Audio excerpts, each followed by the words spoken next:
네, 오늘 정치권 이슈들은 조청래 전 여의도연구원 부원장, 더불어민주당 윤재관 정책위 부의장과 자세하게 짚어보겠습니다. 어서 오십시오. 네, 안녕하십니까. 먼저 국민의힘 얘기부터 해보겠습니다. 국민의힘 인요한 혁신위원장이 이번 주 목요일까지 희생결단을 내려라 이렇게 최후 통첩을 내린 가운데 지도부와 혁신위 간의 힘겨루기가 계속되는 모습입니다. 인요한 위원장은 험지 출마 가능성을 시사한 원희룡 국토부 장관을 만나서 압박을 이어가는 모습을 보였지만은 김기현 대표는 자신의 지역구인 울산 남구에서 지난 주말에 의정 보고회를 열었습니다. 이 자리에서 윤석열 대통령과 자주 얘기하고 자주 통화한다. 이렇게 윤심을 강조하는 모습을 보였는데 현재 벌어지고 있는 인요한 위원장 그리고 김기현 대표의 행보 어떻게 해석해야겠습니까? 지금 뭐 보기에 따라서는 이렇게 충돌하는 양상으로 보이기도 하고요. 네. 호사가들 입에서는 뭐 이게 충돌하고 있다 이렇게 예단도 하고 합니다. 그런데 물론 이제 혁신위는 혁신 동력을 극대화하기 위해서 뭐 계속 그 힘을 집중시켜 나갈 수밖에 없잖아요. 원희룡 장관도 만나고 뭐 지역 방문도 하고 야권 의원도 만나고 하고 있습니다. 그렇지만은 혁신위가 혁신 방향을 제시할 수는 있어도 공천을 할 수는 없지 않습니까? 네. 공천 룰까지 다룰 수는 없는 한계가 있거든요. 그러니까 이게 지금 혁신위에서 뭐 메시지를 내거나 행보를 하는 것이 국민의 마음을 일정 부분 얻고 있고 그 대변하고는 있지만 이게 이제 총선 일정과 맞춰서 볼 때는 조금 일정상 앞서 나가는 측면이 있습니다. 당은 당대로 총선의 일정에 맞춰 가야 되고 전략에 맞춰 가야 되잖아요. 지금 이제 뭐 당무감사위원회 오늘 뭐 최종 회의가 네. 있었고 또 뭐 총선 기획단도 지금 출범해서 가고 있고 인재영입 위원회도 지금 활동을 하고 있지 않습니까? 혁신위에서 제시한 혁신 방향을 각각의 위원회에서 녹여서 이걸 총선 승리로까지 이끌고 가려면은 제가 볼 때는 시점은 혁신이 활동 기간이 끝나는 시점, 그때쯤이 출발의 시점이 될 수 있습니다. 그래서 내용이 다르다기보다는 역할과 기획 기간의 문제가 있기 때문에 이걸 충돌 양상으로 보시면 안 되고요. 또 당 지도부가 혁신위의 안을 가지고 무슨 거부를 하거나 뭐 배제를 하거나 이런 게 아니지 않습니까? 일정이나 전략에 따라서 녹여서 갈 거라고 봅니다. 네. 그러니까 지도부와 혁신위가 충돌하고 있는 것이 아니라 정해진 프로세스에 따라서 시간이 좀 지나고 나면 혁신위의 결정을 지도부가 좀 수용하는 모습을 보이지 않겠느냐 이런 말씀이신데 어떻게 보십니까? 희망적인 내용이실 텐데 그러기가 쉽지 않겠죠. 왜냐하면 혁신위가 지금 바라는 바에 정면으로 위배하고 있는 게 바로 김기현 당대표가 그렇게 하고 있지 않습니까? 당대표마저도 그렇게 하는데 어떻게 혁신위의 얘기가 말빨이 먹히겠습니까? 지금의 여당의 모습을 국민의힘을 보면 결국 참 답이 없는 정당의 모습을 계속 보여주고 있다고 생각합니다. 이렇게 제가 혹평하는 이유는 매주 지금 계속 무력 시위를 계속하고 일어나고 있어요. 처음에 부산에서 장제원 의원이 가지고 있었던 92대의 버스로 시작돼서 계속 이준석 그리고 한동훈 그리고 이번에는 김기현 대표 자꾸 계속 본인의 무력 시위의 모습을 계속 보여주면서 당이 그 질서 있게 어떤 쇄신의 모습을 보이기보다는 계속적인 충돌의 모습을 계속 보여주면서 그러면서 여러 가지 민생을 챙겨야 될 그러한 상황을 좀 계속 방기하고 있는 모습을 계속 보여주고 있죠. 그래서 국민의힘에 희망이 없다 이렇게 보인다고 생각하고요. 지금 계속 윤심 경쟁이 다시 불거져서 지난 작년에 전당대회 이후에도 계속 그런 문제도 있었고 국민들이 가장 많이 비판하는 게 집권 여당으로서의 자생력은 갖출 수 있는 것이냐라고 하는 계속적인 의문이 있었지 않습니까? 근데 이 혁신이라고 해서 출범을 했는데 혁신이마저도 윤심 경쟁에 뛰어들어서 그 혁신 경쟁이 또 김기현 대표까지 올마붙은 이 상황이 정말 저는 절망적으로 보입니다. 네. 장제원 의원 또 김기현 대표 얘기를 해주셨는데 조청래 원장님께서 말씀해 주신 대로 국민의힘 내부에서는 친윤계 의원이라든가 지도부 중진들이 실제로 불출마나 험지 출마를 선택하더라도 그 시점이 발표하기엔 너무 이른 것 아니냐 이런 목소리가 나오고 있는 것으로 알고 있습니다. 그렇기 때문에 실제로 장제원 의원이나 김기현 대표 같은 경우 지금은 이런 입장을 보이고 있습니다만 조금 시간이 지나고 난다면 좀 다른 선택을, 다른 결정을 내릴 가능성도 있다고 보십니까? 네, 저는 있다고 봅니다. 지금 윤재관 부의장님께서 말씀해 주신 것은 뭐 국민의힘이 잘 되라고 하신 말씀으로 이해하겠습니다. 그런데 지금 인요한 혁신위원회가 민주당의 김은경 혁신위원회하고 비교할 수 있는 수준은 아니지 않습니까? 당내 분위기도 그렇고요. 국민의 여망을 담아내는 것도 그렇습니다.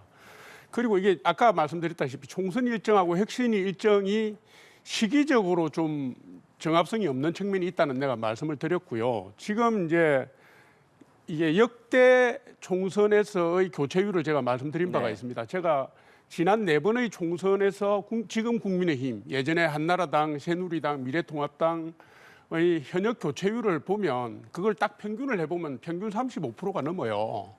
그러면 이번에 총선이라는 게 윤석열 정부의 향후 국정 운영이라든가 대한민국의 국군 미래가 달린 총선인데 기존의 총선보다 현역 교체율이 낮을 가능성은 별로 없다. 따라서 제가 볼 때는 교체율이 30%, 35% 이상 갈 거라고 봅니다. 그렇다면 결국은 그 좋은 지역구인 영남권 다선 의원들, 그다음에 윤석열 대통령을 위하는 사랑하는 의원들이 희생을 할 수밖에 없는 측면이 올 거라고 저는 봅니다. 그래서 지금 인요한 혁신위원회가 계속 압박을 가하고 있지만 그 압박이라는 게 결단을 조금 더 빨리 해달라 네. 이런 거고요. 당의 입장에서는 조금 더 계산된 전략적 행보를 가자는 거고 이런 정도의 차이로 이해하시면 되겠습니다. 네. 이준석 전 대표 얘기도 좀 해봐야 될 것 같은데요. 이준석 전 대표가 자신과 길을 같이 하는 사람들과 함께하는 연락망을 공유한 데 이어서 이렇게 연락망을 공유한 이른바 지지자라고 볼 수 있는 지지자들 1,600여 명과 대구에서 만났습니다. 이 전 대표는 이 자리에서 국민의힘에 남을 가능성에 대해서 상당히 회의적인 입장을 밝히면서 신당 창당 시기가 좀 빨라질 수도 있다 이런 입장을 밝혔습니다. 그러면서 대구 의원 12명 가운데 과반 이상이 물갈이 될 것이다 뭐 이런 얘기도 했었는데 이 전 대표 신당 창당 12월 27일 이전에는 결정을 할 것이다 이런 입장을 밝히기도 했었는데 신당 창당의 결심을 굳혔다 이렇게 봐도 될 것 같습니까? 본인은 그런 가능성을 계속 높여야 본인 세일즈가 계속 되니까요. 지금은 잘 즐기고 있을 겁니다.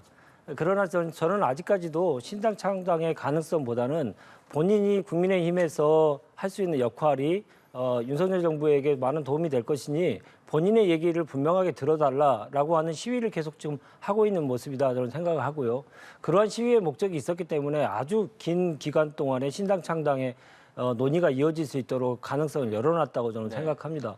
계속적으로 좀 무력 시위를 계속하고 있죠. 사람들의 숫자가 자기를 따르는 숫자가 얼마가 되는지를 구체적으로 보여주고 또 한동훈 장관이 다녀오고 나니까 이렇게 놔두면 안 되겠다 싶어서 또 대구로 달려가지고 또 무력 시위해서 사람들을 끌어모으고 이런 모습을 계속 보여주고 있는 게 결국은 국민의힘이 나를 선택하지 않으면 국민의힘이 총선에서 실패할 수밖에 없고 패배할 수밖에 없으니 나를 선택해달라 이런 압박을 지금 계속하고 있다라고 좀 보여집니다. 신당 창당과 관련돼서 정말로 본인이 신당 창당의 외길로 간다고 생각한다면 지금의 길보다는 지금 오히려 훨씬 더 빨리 자기가 신당 창당을 하게 되면 어떤 가치의 지향을 추구할 것인지 어떤 정치를 할 것인지 이런 부분에 대해서 국민들에게 더욱더 설명을 드리는 게 맞지 지금 자기 지지자 몇 명 있는지만 계속 보여주는 것이 신당 창당의 모습은 아니다라는 저는 그렇게 보입니다. 네. 신당 창당의 가능성보다는 오히려 국민의힘을 향한 무력 시위의 성격이 더 강한 것으로 보인다 이런 해석이신데 원장님께서는 어떻게 보십니까? 뭐 배제할 수 없죠. 그러나 이제 전체적인 흐름으로 볼 때는 신당 창당 쪽으로 가는 흐름이 점점 더 거세지고 있다. 그리고 신당 창당을 하기 위한 동력을 끌어모으기에 들어간 듯한 느낌이고요. 제가 이제 이렇게 말씀드리는 것은 지금 행보에 전략적인 일관성이나 관점을 이준석 전 대표가 계속 유지를 하고 있어요. 제가 왜 이 말씀을 드리냐면 기존의 제3지대 정당이 성공한 사례가 많지 않습니다. 성공한 사례는 흐름으로 보면 경우가 딱 2경우밖에 없습니다. 하나는 뭐냐면 강력한 지역 기반을 갖고 있는 정당일 경우에 자유민주연합 같은 경우가 충청권 정당으로 제3지대에서 성공한 경우가 있고요.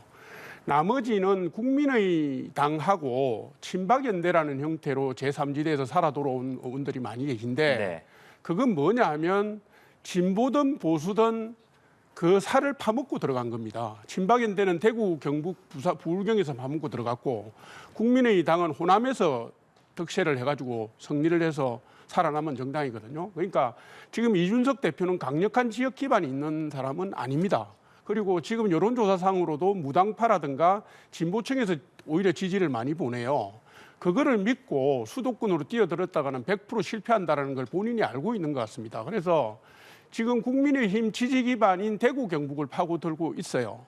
계속 행보가 그쪽에 집중되고 있습니다. 저는 그 전략적인 흐름 자체가 신당으로 마음이 많이 기운 게 아니냐 그런 징표로 읽혀지고 있고요.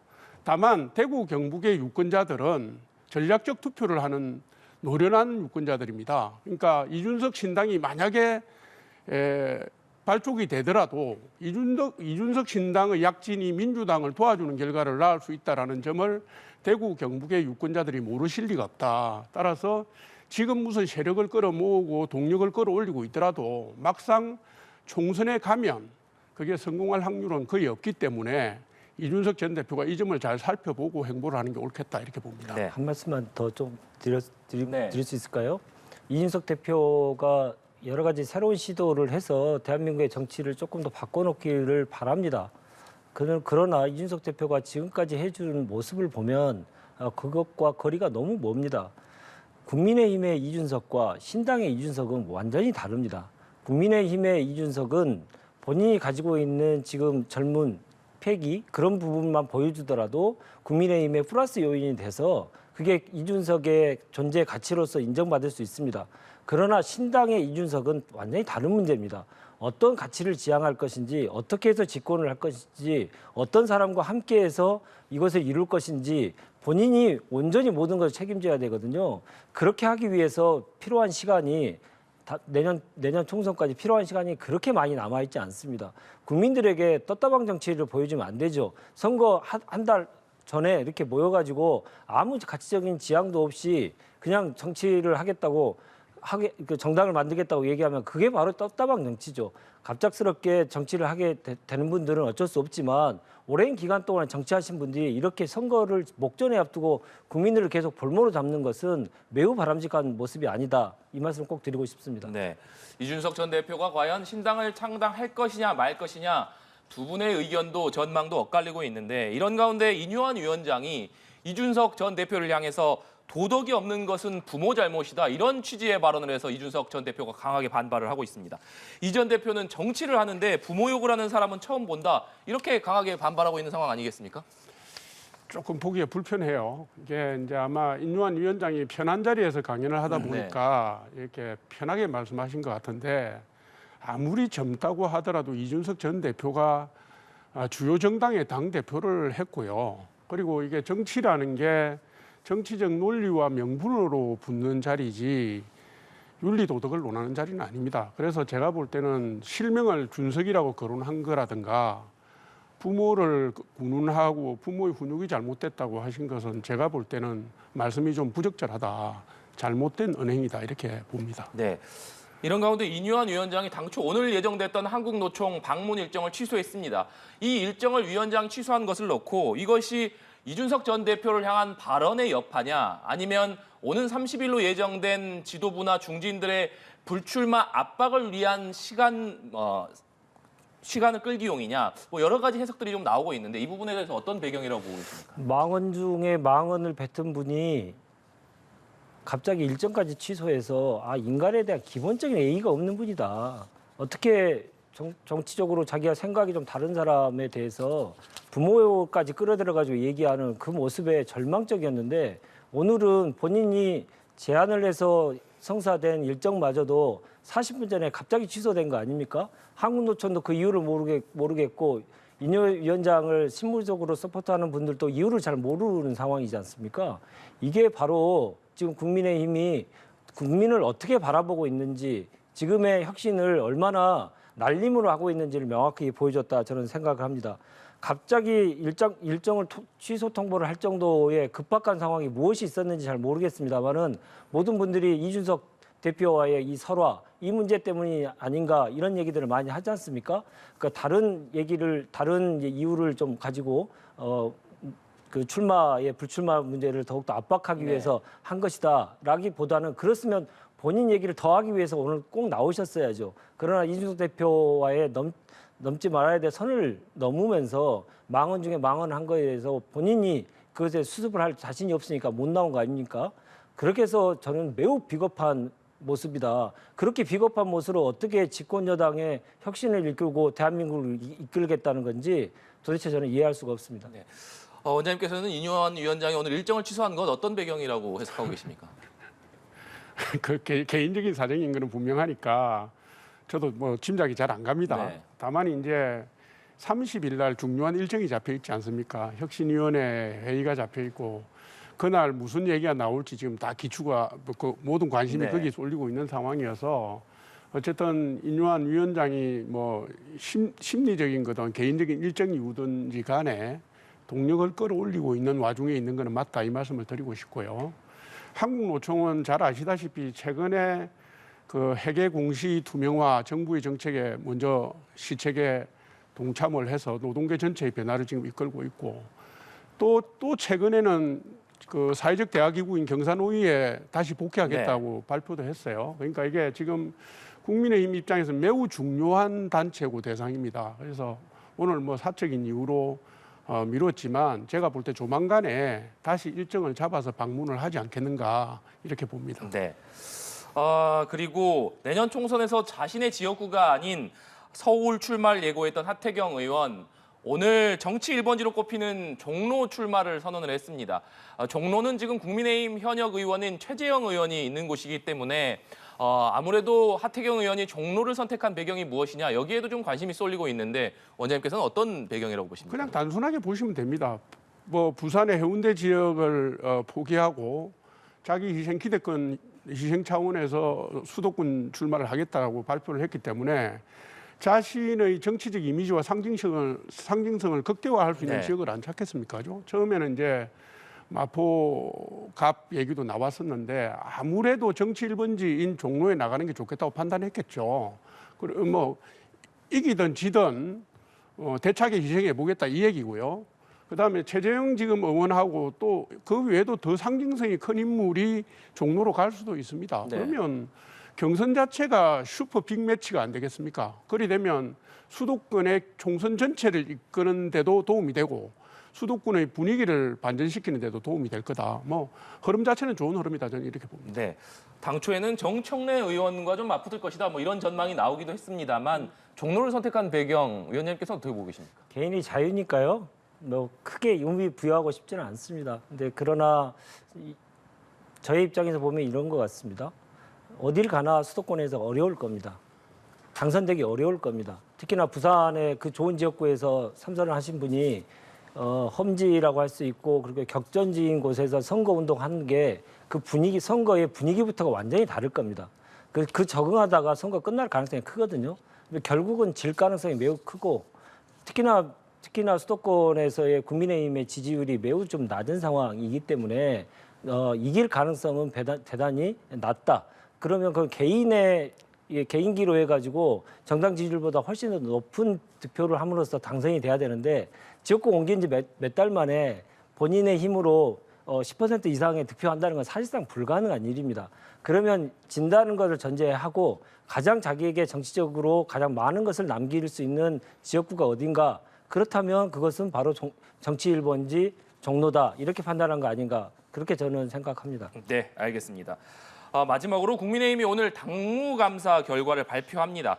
당무감사 결과가 아무래도 현역 의원들의 공천과 밀접하게 연관이 돼 있기 때문에 이 결과에 관심이 쏠릴 수밖에 없는데 앞서 혁신위에서는 현역 20% 이상 교체해야 된다 이런 기준을 밝혔는데 당무감사 결과에서 이거보다 더 많이 교체할 수 있도록 하겠다 이렇게 밝혔기 때문에 그렇다면 이것이 결국 현역 의원들을 대거 물갈이하는 어떤 기준이 되는 것 아니냐. 그렇기 때문에 이 결과에 더욱 관심이 쏠리는 것 아니겠습니까? 어떻게 전망하십니까? 전체 의석수 분포를 보면 이 흐름이 이해가 갑니다. 네. 혁신위에서 현역 의원 하위 20% 컷오프 얘기했고요.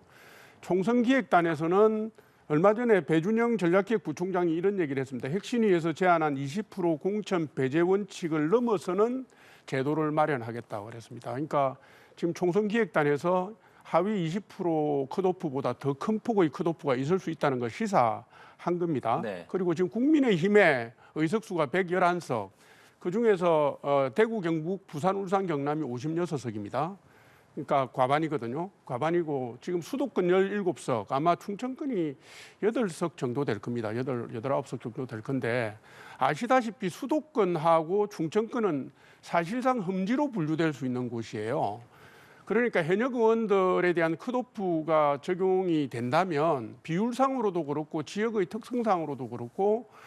이게 영남권에 집중될 가능성이 있다. 네. 이렇게 봐야 되고요. 아까도 말씀드렸다시피 기존의 총선의 그 현역 교체 비율이 35%를 넘는다고 제가 말씀드렸잖아요. 그 정도로 준용해서 보면 영남권에서 탈락 범위가 생각보다는 클 수도 있다 이렇게 봅니다. 네, 알겠습니다. 민주당 얘기로도 좀 넘어가 보겠습니다. 민주당도 공천을 앞두고 의원 평가 방식을 일부 변경하는 안건을 의결을 했는데 하위 10% 의원들의 페널티를 20%에서 30%로 강화하겠다 이렇게 밝혔습니다. 일각에서는 이것이 비명계의 공천 학살에 이용되는 것 아니냐 이런 우려와 함께 민주당에서는 시스템 공천이라는 것을 강조하고 있는데 그러니까 1년 전에 총선 공천과 관련된 룰을 확정한다는 것입니다. 이 시스템 공천이 좀 무너진 것 아니냐 이런 지적도 나오더라고요. 어떻게 봐야 무너졌다는 평가를 한다면 네. 개학으로 가야죠. 개학. 현역 의원들에게 좀 더 유리한 방향으로 국민들이 원하는 방향과 정반대의 방향으로 네. 갔을 때 그랬을 때 시스템 공천이 무너졌다 이렇게 얘기할 수 있지만 국민들의 입장에서 보면 현역 교체 비율이 교체의 희망률이 계속 높아지고 있는 상황에서 아주 의정 활동을 해봤더니 너무 저조해서 더 하기는 어렵겠더라. 이렇게 하신 분들의 결정이 된 분들은에 대해서 페널티를 더 강화해서 하는 것은 국민 요구에 부합하는 거 아닙니까? 근데 그런 것을 계속적으로 만들어가는 게 정당이지 네. 하나에 만들어 놓은 게 이게 모든 게 하나도 변화할 수는 없다. 이게 바로 시스템 공천은 아니거든요. 국민 요구에 계속적으로 부합하는 방향으로 가는 것이 옳은 방향인 거고요. 그것을 너무 지금 개파 간의 갈등 문제로 인해서 그것을 깎아내리는 분들이 계시는데 선당우사의 정신으로 그런 발언들은 좀 자제해 주시는 게 좋겠다 생각입니다. 네, 민주당은 또 현역 의원 평가 방식과 더불어서 전당대회 룰도 변경하기로 했습니다. 대의원 권한과 권리당원 비중을 변화하는 것을 골자로 하고 있는데 현재는 대의원과 권리당원의 표 반영 비율이 60대 1 정도인데 이것을 20대 1로 변경하는 것이 핵심 내용입니다. 그러니까 권리당원의 어떤 표 반영 비율이 현재보다는 3배가량 늘어난다. 이렇게 해석할 수 있을 것 같은데 이것을 놓고서도 개파 간 갈등의 소지가 있다. 이런 얘기가 나오고 있습니다. 어떻게 해석해야겠습니까? 시대의 변화에 맞는 규정의 변경이다. 이렇게 보시면 될 것 같습니다. 제가 처음에 이제 정치권에 왔을 때는 전당대회가 열리면 당원들은 아무 의미가 없었습니다. 그냥 대의원만 투표해가지고 당대표 뽑고 최고위원 뽑고 하던 시절인데 그건 이제 대중정당의 모습이 좀 아니었죠. 그런데 정당이 많은 당원들이 이제 입당을 하면서 정당의 저변이 넓어졌습니다. 그러면 거기에 맞는 의사결정 구조를 갖춰야 되는 거죠. 그럼에도 불구하고 그런 상황임에도 불구하고 대의원에게 너무 많은 이 표의 비중을 뒀기 때문에 이것을 언제까지 계속 두겠습니까? 맞지 않는 옷을 빨리 고쳐 입어야 되는 것이었던 거고요. 완전히 대의원제를 폐지하자는 그런 주장도 있었습니다만은 한꺼번에 모든 걸 다 한 걸음씩 다 가버릴 수는 없기 때문에 한 걸음씩 꼭 전진하는 방향으로 이번에 결정이 됐다라는 말씀 꼭 드리고 싶고 20대 1 미만으로 결정이 된 겁니다. 그렇게 딱 20대 1로 결정된 게 아니고 그에 따라서 좀 변동폭이 좀 있을 테니까요. 이후에 뭐 총선이 끝나고 이후에 더 많은 논의들을 통해서 적절한 비율에 대한 결정이 이루어질 것이다 저는 생각합니다. 네, 원장님께서는 민주당의 의원 평가 비율 변경 또 전당대회 룰 개정 어떻게 보고 계십니까? 민주당 내에서 나오고 있는 얘기를 들어서 말씀드려 보겠습니다. 민주당은 특별 당규로 해가지고 공천 룰은 1년 전에 하니 많이 하는 대원칙이 있었다고 합니다. 그거를 지금 공천 한 3개월 앞두고 좀 무너뜨린 거고요. 이게 내용보다는 왜 이 시점에 이걸 하느냐 하는데 지금 이게 곱지 않은 시선을 보내고 있는 겁니다. 그리고 지금 대의원과 권리당원의 문제도 뭐 숫자가 복잡하니까 뭐 일일이 열거하지는 않겠습니다만은 이게 작년 8월 28일 전당대회 때 한번 개정이 됐습니다. 그때 대의원의 그 비중을 낮췄어요. 이미 낮춘 거를 요번에 다시 당무위원회 열고 무슨 중앙위원회 열어서 당헌 개정을 해서 60대 1로 돼 있는 걸 20대 1로 바꾸겠다라는 거예요. 근데 이게 원래 60대 1로 된 이유가 뭐냐면 민주당의 오랜 역사에서 민주당이 약세를 보이는 지역의 대표성을 보완하기 위해서 오랜 과정을 거쳐서 만들어진 건데 이게 이재명 대표의 이 출연, 그다음에 개딸을 비롯한 극성 지지층들이 당무에 개입하기 시작하면서 이게 흔들리기 시작한 거예요. 게다가 경선 규칙과 관련된 거는 내년 8월입니다. 민주당 전당대회가. 내년 8월에 있을 전당대회의 규칙을 지금 총선을 앞두고서 갑자기 개정을 하는 이유가 뭐냐.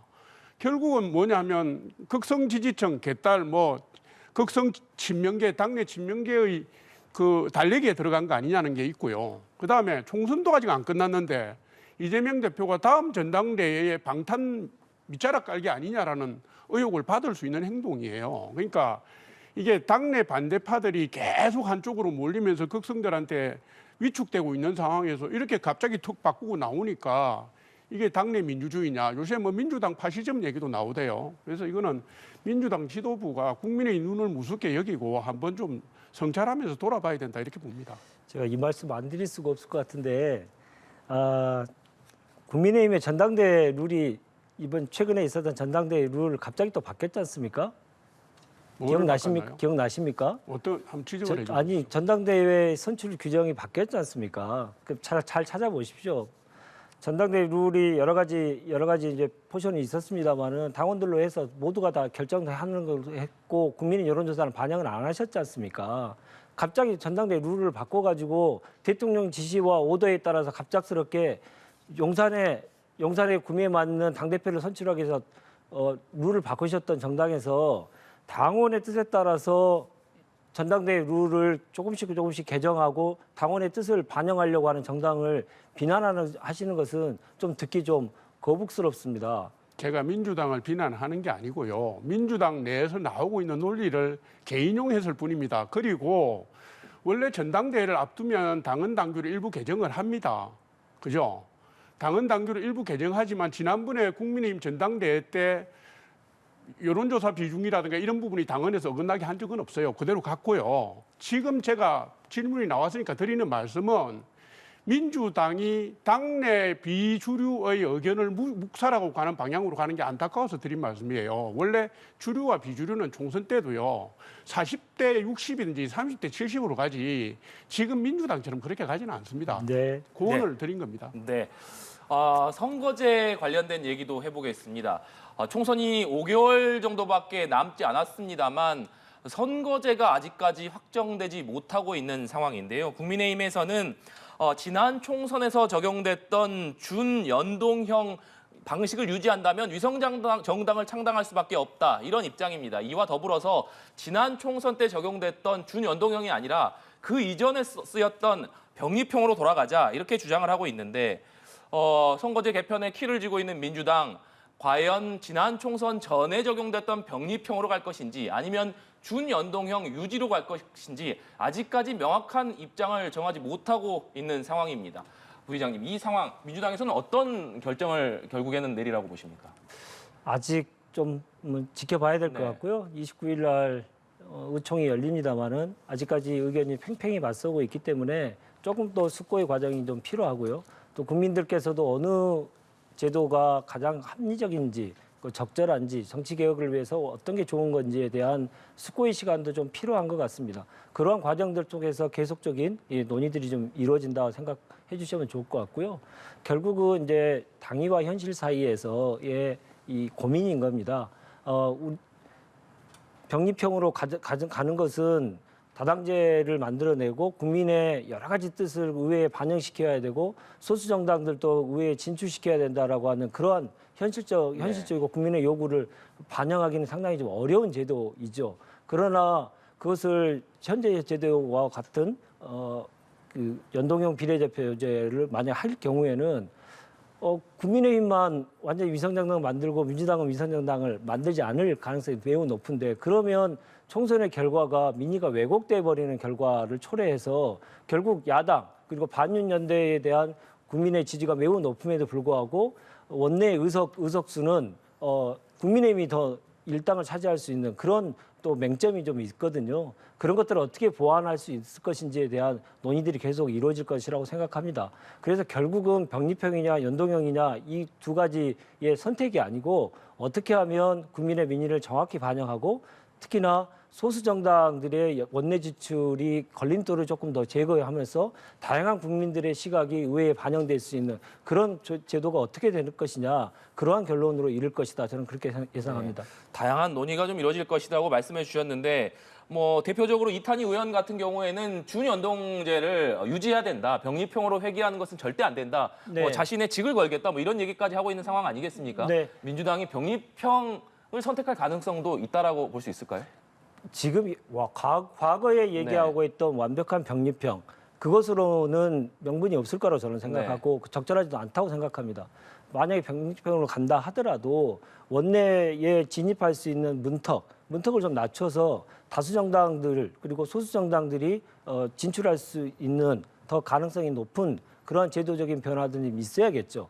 근데 그런 것들이 여러 가지들이 네. 소위 말해서 아까 말씀드렸던 연동형이냐 병립형이냐 이 양자택일이 아니고 우리가 더 생각하고 상상력을 발휘할 수 있는 제도가 어떤 것들이 있고 세세한 부분을 어떻게 손봐야 될지 이런 논의들로 앞으로 더 이루어질 거라고 생각합니다. 네. 원장님께서는 병립형으로 회귀냐 아니면 준연동형이 유지될 것이냐 이번 총선의 어떤 게임의 룰이 어떻게 결정되리라고 보십니까? 저도 예측하기가 힘드네요. 왜냐하면 이게 이제 당이론적으로 볼 때는 준연동형 비례대표제가 문제가 있다라는 건 여야가 다 합의를 하고 있고 사실 그게 지난 21대 총선의 결과를 왜곡시켰잖아요. 그런데 이제 민주당의 입장을 볼 때 현실적인 맥락에서 이렇게 좀 왔다 갔다 해요. 제가 이 현실적인 맥락을 좀 풀어서 말씀드려 보겠습니다. 뭐냐면 이거예요. 처음에는 병립형으로 기존 비례대표제로 갈 듯 했습니다. 했는데 갑자기 조추송, 뭐 조국, 추미애, 송영길 이런 분들이 신당론을 들고 나오면서 민주당 내에 극성지지층이라든가 개딸들 이런 데서 이런 분들도 나중엔 다 한 식군데 안아야 될 거 아니냐 이래가지고 갑자기 준연동형 비례대표제를 고수하는 방향으로 갔고 그다음에 국민들에게 어쨌든 설득력은 있어야 되니까 위성정당 방지법을 만들겠다 이렇게 만들자 이렇게 나온 겁니다. 그게 제가 볼 때 한 일주일 전까지 흐름이었어요. 그런데 지금 또 기류가 바뀝니다. 왜? 어제 오늘 지금 비명계에서 준연동형 비례대표제 하자. 위성정당 방지하자 이렇게 나왔잖아요. 비명계의 계산은 이겁니다. 만약에 공천 학살을 당할 것 같으면 이분들이 비례대표 정당을 만들 수 있는 여지를 열어가려고 하는 거 아니겠습니까? 그 얘기거든요. 그러니까 민주당 지도부라든가 민주당 그 친명계가 볼 때는 이게 또 좀 불편한 겁니다. 그래서 이 선거제를 두고 병립형으로 가느냐 아니면 준연동형을 그대로 가느냐를 갖고 시속 게임을 계속하고 있는데 비명계가 뭉치는 결속 정도, 그다음에 그들이 국민들에게 호소력을 가지는 정도를 봐가면서 민주당이 적정한 선에서 결정을 할 것 같다. 그래서 선거제 개편과 관련된 논의는 끝까지 밀려갈 것 같아요. 제가 볼 때 지금 뭐 한 내년 1월까지도 갈 수 있을 것 같습니다. 지금 민주당 분위기를 보면. 그래서 역학관계 내에서 풀어나가려고 하는 것 같다. 이 말씀 드립니다. 네, 알겠습니다. 오늘 두 분 말씀 여기까지 듣도록 하겠습니다. 지금까지 조청래 전 여의도연구원 부원장, 윤재관 더불어민주당 정책위 부의장과 얘기 나눠봤습니다. 오늘 말씀 고맙습니다. 감사합니다.